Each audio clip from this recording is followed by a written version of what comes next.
François de Plantin, architecte. Je suis un des 4 associés du bureau de Plantin et associé architecte SA. Nous nous trouvons au château de Cran-sur-Séligny. Nous sommes en train de lancer plusieurs projets en parallèle, entre autres celui du chauffage à distance par géothermie et respectivement, comme vous pouvez le voir sur la photo derrière nous, la restauration des façades. La restauration des façades, c'est un mandat relativement usuel puisqu'on l'a déjà fait. Ce qui concerne le chauffage à distance et surtout la géothermie, c'est ce faire le deuxième projet que nous faisons, donc on peut considérer que c'est relativement récent. Nous nous trouvons sur un site protégé avec un bâtiment classé, ce qui fait que les moyens à utiliser pour remplacer les moyens de chauffage habituels qui sont soit le gaz, soit le mazout, se tournaient plutôt vers une solution qu'on ne voyait pas de l'extérieur, donc des panneaux solaires peut-être, mais à ce moment-là il aurait fallu les placer dans le jardin puisque les bâtiments sont protégés et que sur la toiture ça aurait été vraiment difficile de le faire. Le défi, c'est tout d'abord de choisir la bonne saison pour faire les travaux, les emplacements où il n'y aurait pas trop d'arbres ou de canalisation ou d'obstruction pour le déroulement du chantier, et puis ensuite faire en sorte que le terrain ne soit pas complètement défoncé partout, puisque nous avons plus de 30 sondes qui sont placées dans le terrain et que ça prend énormément de surface. Mais nous sommes encore relativement au début du chantier, donc je pourrai en dire plus dans quelques semaines. Je pense que c'est un défi intéressant parce que mettre des sondes et chauffer non seulement un bâtiment mais plusieurs bâtiments, c'est-à-dire l'ensemble du domaine, qui est un domaine qui date du 18e avec des sondes géothermiques, c'est plus que le défi traditionnel si on faisait des constructions neuves. Parce qu'on sait très bien que énergétiquement parlant, ces bâtiments ne sont pas aussi isolés.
Bonjour, je suis Nicolas Devareux, le responsable technique de l'entreprise Augsburger Géothermie.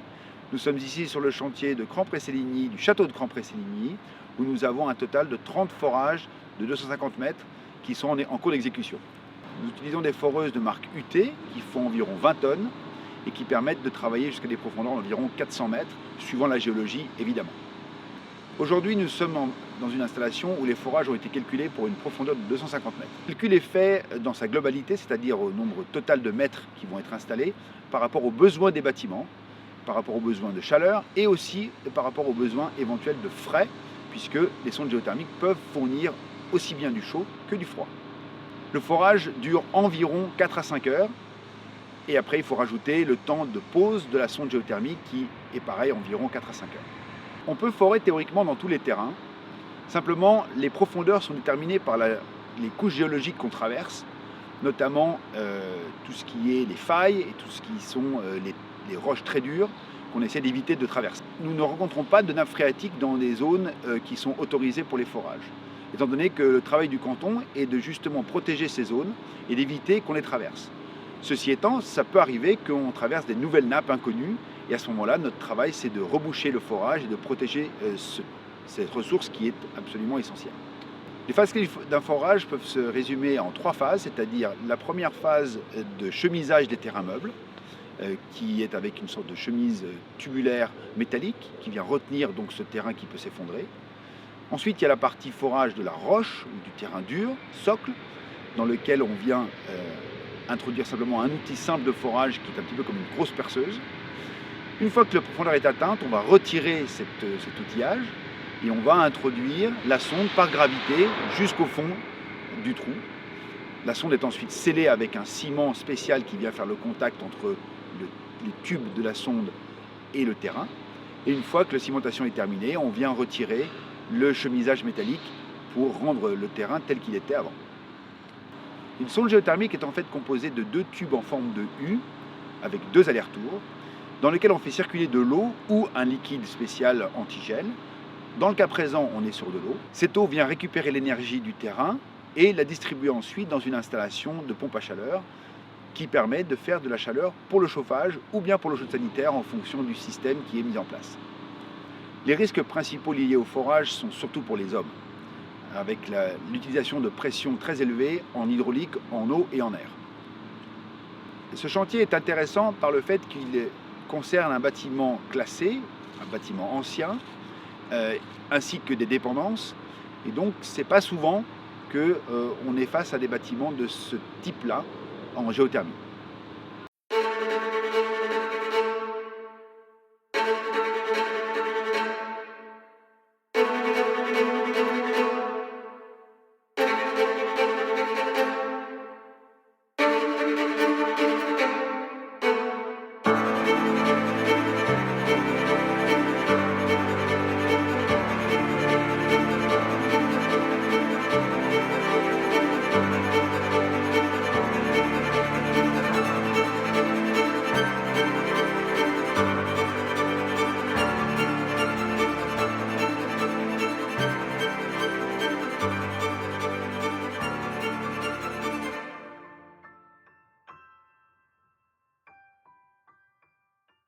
Bonjour, Vaser Simon. Je viens de la région de Moudon. Et puis ça fait depuis quelques années que je fais ce travail. Alors à la base j'ai fait un CFC de bûcheron. Après j'ai des amis qui travaillaient dans les forages, chez Augsburger Forage à l'époque. Et puis je suis venu dans le forage en 2005. Ça s'est assez bien passé à part quelques pannes et quelques petits problèmes géologiques. Autrement ça va très bien été. Il y a eu des pannes avec la machine, problèmes électroniques et autres. Et puis on a juste eu de l'eau sur 2 forages, donc on a mis un peu plus de temps pour poser les sondes. C'était un bon chantier, on a eu des bons rendements. Assez impressionnant de voir les alentours, le château autour et tout ça, c'est un joli projet. Bonjour, je m'appelle Raphaël Duc, j'ai 33 ans, marié, 2 enfants. C'est un chantier plutôt exceptionnel, enfin, tout s'est bien passé, ce qui est rare. On a toujours des fois des sondes qui nous reconfondent ou comme ça. Mais celui-là, alors il s'est vraiment bien passé.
l'entreprise Sidéré et Fils, entreprise familiale, domiciliée à Grand.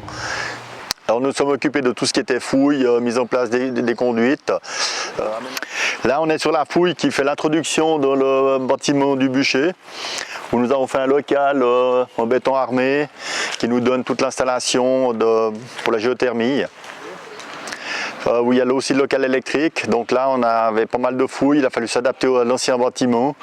Mais c'était assez relativement facile, sans trop de complications. L'étude qui avait été faite préalablement avait été bien étudiée, ce qui fait que pour nous c'était relativement simple. Première fois qu'il y a un chantier d'une envergure pareille par rapport au nombre de forages et autres, pour chauffer aussi des bâtiments d'un tel volume. Donc c'est quelque chose qu'on fait très rarement dans notre métier.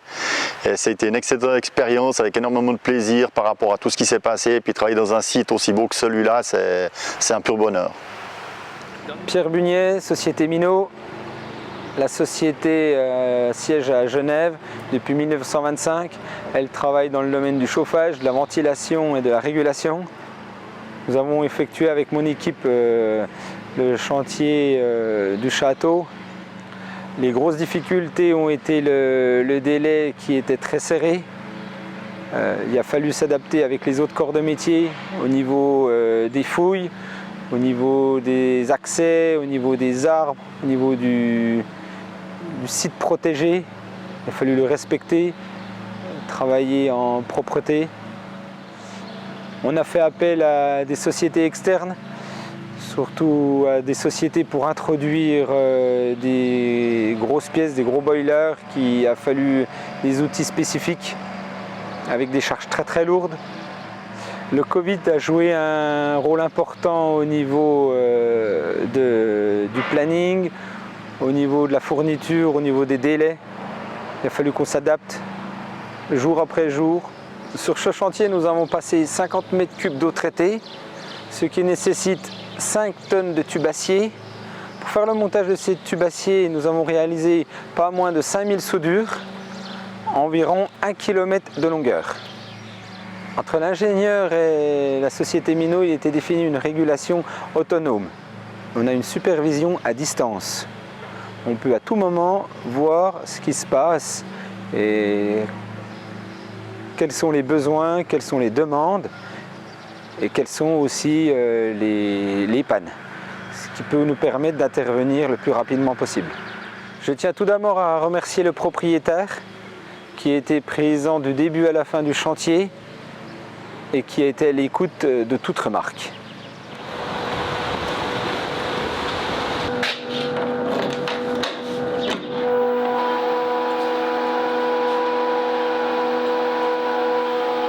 Bonjour, je m'appelle Patrick Ramseyer, je suis l'ingénieur chauffagiste pour le projet. Je suis en charge du concept énergétique global, du dimensionnement des installations techniques et du suivi des travaux en collaboration avec le bureau d'ingénieurs JDR Énergie. Nous sommes maintenant au cœur du nouveau système de chauffage du domaine avec le circuit Géo qui ramène la chaleur du sol jusqu'à la pompe à chaleur qui produit de la chaleur haute température accumulée dans un stockage de 12 mètres cubes et le système de distribution CAD qui amène la chaleur pour chauffer les bâtiments du domaine. Nous avons ici dans le caisson la pompe à chaleur qui produit de la haute température en utilisant la chaleur des sondes géothermiques. La chaleur haute température vient accumuler dans un stockage de 12 mètres cubes. Le réseau CAD est alimenté depuis ici avec ces pompes qui reprennent la chaleur depuis le stockage pour la distribuer aux bâtiments du domaine. La géothermie est la manière la plus simple de récupérer de l'énergie renouvelable et locale. Un champ de sonde se comporte comme une réserve d'énergie dont on va puiser dedans les besoins pour chauffer les bâtiments pendant l'hiver et qu'on va pouvoir recharger pendant l'été grâce à la chaleur de l'air extérieur. Dans un premier temps, on a réalisé un forage test qui a permis de déterminer la structure du sol avec les différentes couches géologiques jusqu'à 250 mètres. On a installé la première sonde qui a servi de test pour définir quelles étaient les caractéristiques du sol. Donc ça s'appelle un test de réponse thermique. En parallèle, on a utilisé l'historique de consommation du domaine du château pour déterminer le profil des besoins thermiques des bâtiments. Et tout ça ensemble a permis de faire une première simulation numérique du comportement du champ de sonde et donc de déterminer le nombre de forages nécessaires pour le projet. Ces paramètres sont ensuite utilisés pour faire une simulation numérique qui vise à garantir que le champ de sonde pourra être utilisé les 50 premières années de sa durée de vie. Ensuite, la configuration du champ de sonde a été affinée pour exploiter au mieux l'espace à disposition derrière le château et la solution retenue est 30 forages à 250 mètres avec un espacement en surface de environ 11 mètres. Une fois l'installation mise en service, tous les flux d'énergie sont monitorés et mesurés de manière à confirmer le scénario de base où on peut corriger en adaptant par exemple la recharge estivale. Nous sommes ici au cœur du système où on voit la chaleur qui vient depuis les sondes géothermiques avec la pompe qui amène ça jusqu'à la pompe à chaleur, la chaleur qui est produite qui est stockée à l'intérieur de l'accumulateur et la distribution du chauffage à distance qui va sur les différents bâtiments.